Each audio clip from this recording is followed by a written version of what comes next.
क्यों कुछ इस्लामिक देशों ने इजराइल का साथ नहीं दिया और इसका ग्लोबल इम्पैक्ट क्या होगा। आज हम बात करेंगे एक ऐसी खबर की जो न सिर्फ मिडिल ईस्ट बल्कि पूरी दुनिया की सियासत को हिला सकती है। ईरान ने इंटरनेशनल न्यूक्लियर एनर्जी एजेंसी यानी इंटरनेशनल एटॉमिक एनर्जी एजेंसी के साथ अपने सभी संबंध तोड़ दिए हैं।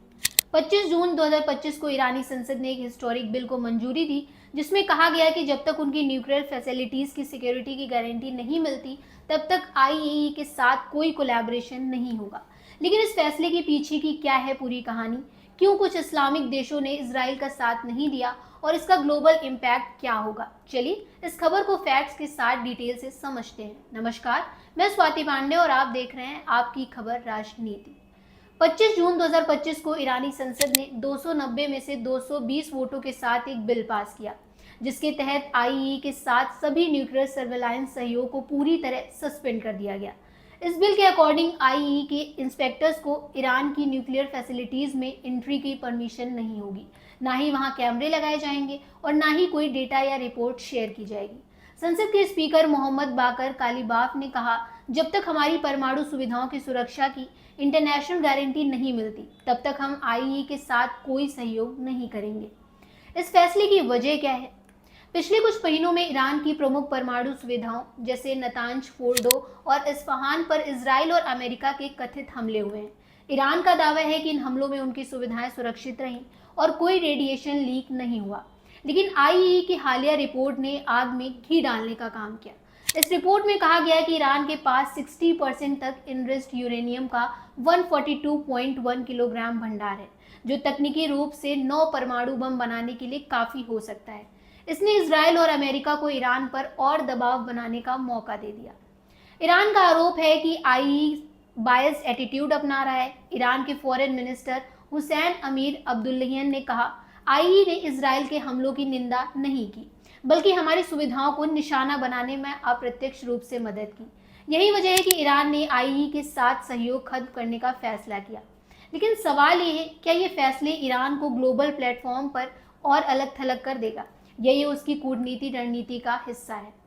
अब बात करते हैं इस्लामिक देशों की। ईरान और इजराइल के बीच बढ़ते तनाव में इस्लामिक दुनिया का रुख बेहद अहम है। कुछ देशों ने ईरान का खुलकर समर्थन किया।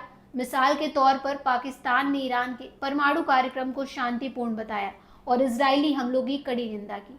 सीरिया और लेबनान ने भी ईरान के पक्ष में बयान दिए। हिज़्बुल्लाह के नेता हसन नसरुल्लाह ने तो यहाँ तक कहा कि इजराइल मिडिल ईस्ट में परमाणु युद्ध की आग भड़काने की कोशिश कर रहा है। लेकिन कई इस्लामिक देशों ने इस मामले में न्यूट्रल और अनक्लियर रुख अपनाया। सऊदी अरब और संयुक्त अरब अमीरात ने इजरायली हमलों की निंदा तो की, लेकिन कई इस्लामिक देशों ने इस मामले में न्यूट्रल और अनक्लियर रुख अपनाया।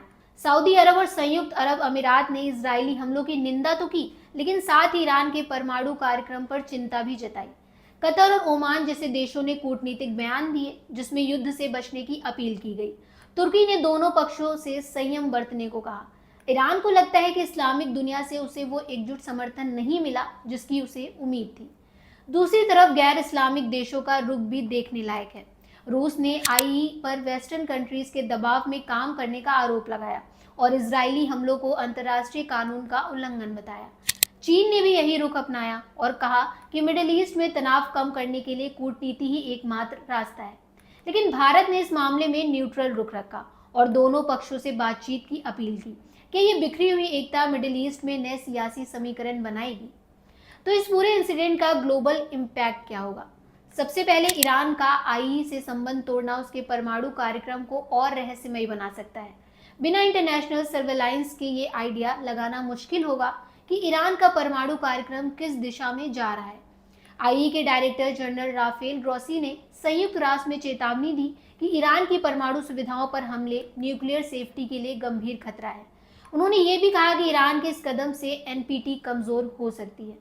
दूसरा, इजराइल और अमेरिका के लिए एक मौका है। इजरायली पीएम बेंजामिन नेतन्याहू ने दावा किया कि ईरान का परमाणु कार्यक्रम पूरी दुनिया के लिए खतरा है। अमेरिका ने भी ईरान पर नए प्रतिबंधों की बात कही है, लेकिन इन हमलों पर प्रतिबंधों से मिडिल ईस्ट में युद्ध का खतरा बढ़ गया है। हाल ही में ट्रंप की मध्यस्थता में 12 दिन का युद्ध विराम तो हुआ था, जिसमें गाजा और लेबनान में संघर्ष थमा था, लेकिन अब वो युद्ध विराम टूट चुका है और तनाव अपने चरम पर है। आखिर में सवाल ये है, क्या ये सिचुएशन एक बड़े क्षेत्रीय युद्ध की ओर ले जाएगी या ये कूटनीति कोई रास्ता निकालेगी? ईरान का कहना है कि उसकी रक्षा नीति में परमाणु हथियारों का कोई स्थान नहीं है, लेकिन बिना आईई की निगरानी के क्या दुनिया उस पर भरोसा करेगी? तो ये थी ईरान आईई विवाद और मिडिल ईस्ट में बढ़ते तनाव की पूरी कहानी।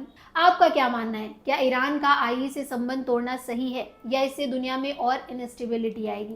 कमेंट में अपनी राय जरूर बताइएगा और अगर आपको ये वीडियो पसंद आया हो तो लाइक करें, शेयर करें और चैनल को सब्सक्राइब करना ना भूलें। मिलते हैं अगली वीडियो में, तब तक के लिए stay tuned and keep watching आपकी खबर राजनीति।